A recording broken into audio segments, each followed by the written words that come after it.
रामचन्द्राय जनकराजचामनोहराय मामकाभीष्टदाय महितमङ्गलम्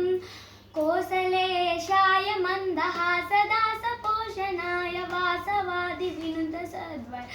मङ्गलम् चारुकुङ्कुमोपेतचन्दनानुचर्चिताय हारकटकशोभिताय भूरि मङ्गलम्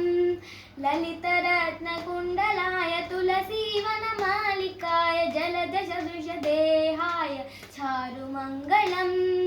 देवकी सुपुत्राय देवदेवोत्तमाय भावजा गुरुवराय भव्यमङ्गलम् पुण्डरीकाक्षाय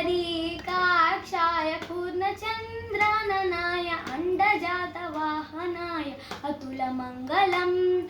विमलरूपाय विविधवेदान्तवेद्याय सुजनचित्तकामिताय सुभगमङ्गलम् रामदासाय मृदुलहृदयकमलवासाय स्वामी भद्रगिरिवराय सर्वमङ्गलम्।